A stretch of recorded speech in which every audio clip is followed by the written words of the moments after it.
स्वागत है आपका।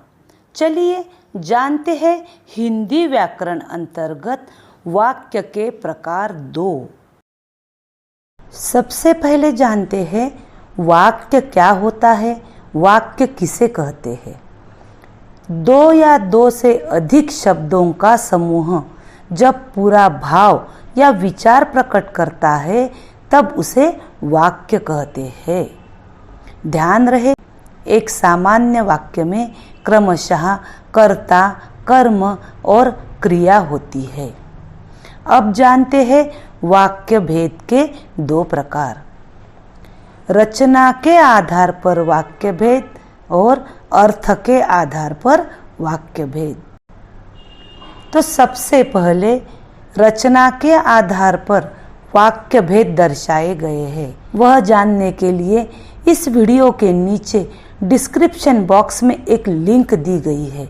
उस लिंक द्वारा दिए गए वीडियो को सुनकर समझकर आप रचना के आधार पर दिए गए वाक्य भेद जान सकते हैं। अब चलते हैं आगे, अर्थ के आधार पर वाक्य भेद। हाँ, अर्थ के अनुसार वाक्य के 6 प्रकार है। विधानार्थक वाक्य, निषेधार्थक वाक्य, प्रश्नार्थक वाक्य, आज्ञार्थक वाक्य, विस्मयार्थक वाक्य और संभावनार्थक वाक्य। अब जानते हैं विस्तार से। सबसे पहले देखते हैं विधानार्थक वाक्य। विधानार्थक वाक्य की परिभाषा क्या कहती है कि जिस वाक्य में कोई विधान सरल ढंग से किया जाए अथवा इसमें न, नहीं, मत इन शब्दों का प्रयोग ना हो, अर्थात यह शब्द न हो, उसे विधानार्थक वाक्य कहते हैं।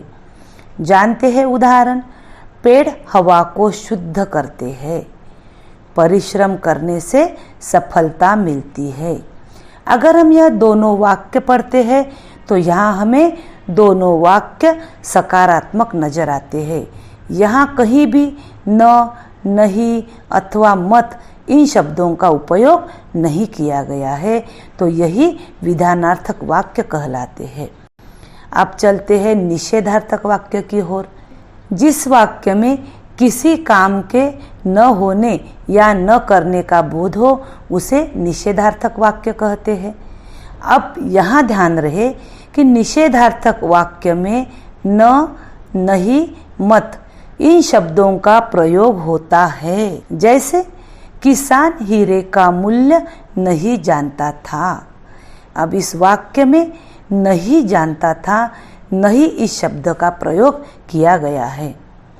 तुम वहाँ मत जाओ, मत जाओ, अर्थात इन दोनों वाक्य में निषेध दर्शाया है, नहीं, मत इन शब्दों का प्रयोग किया गया है, वह निषेधार्थक वाक्य कहलाते हैं। अब जानते हैं प्रश्नार्थक वाक्य। जिस वाक्य द्वारा कोई प्रश्न किया जाए उसे प्रश्नार्थक वाक्य कहते हैं। हाँ, बिल्कुल ही आसान है।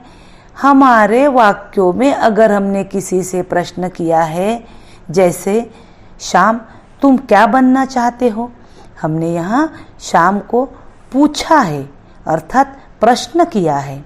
उसी तरह से खेलने से जी भर गया क्या, यहाँ भी हमने प्रश्न पूछा है। इस तरह से जिस वाक्य द्वारा कोई प्रश्न किया जाता है तो उसे प्रश्नार्थक वाक्य कहते हैं। अब जानते हैं आज्ञार्थक वाक्य। जिस वाक्य में किसी को आज्ञा या अनुमति दी जाए उसे आज्ञार्थक वाक्य कहते हैं। अब आज्ञा कैसे होगी तो जानते हैं, जैसे अब तुम घर जाओ, यह उसे दी गई आज्ञा है। या तो फिर अजी जरा डॉक्टर को बुला लाइए। तो इस तरह से जिस वाक्य में आज्ञा या अनुमति दी जा रही है उसे हम आज्ञार्थक वाक्य कहते हैं। अब जानते हैं विस्मयार्थक वाक्य। अब विस्मय अर्थात आश्चर्य। अब यह विस्मय 4 भाव दर्शाता है। जिस वाक्य में हर्ष, शोक, घृणा, प्रशंसा आदि का भाव हो उसे विस्मयार्थक वाक्य कहते हैं। यहाँ 4 वाक्य दर्शाए गए हैं। सबसे पहला, वाह क्या सुंदर मूर्ति है, अर्थात यह हमें हर्ष, आनंद दर्शा रहा है। उसी तरह से दूसरा वाक्य जानते हैं, हाय अब क्या होगा, यहाँ कुछ तो हुआ है, अर्थात यह शोक दर्शा रहा है। तीसरा वाक्य जानते हैं, छी कितनी गंदी जगह है यह। जैसे ही हम यह वाक्य पढ़ते हैं तो हमें घृणा दर्शाती है। जानते हैं अंत में एक वाक्य, शाबाश तुमने बहुत अच्छा भाषण दिया, अर्थात यहाँ प्रशंसा की जा रही है। अब जानते हैं संभावनार्थक वाक्य। इस वाक्य में कुछ होने की संभावना व्यक्त की गई हो उसे संभावनार्थक वाक्य कहते हैं। जैसे वे घर पहुंच गए होंगे, यहाँ सिर्फ घर पहुंचने की संभावना व्यक्त की गई है।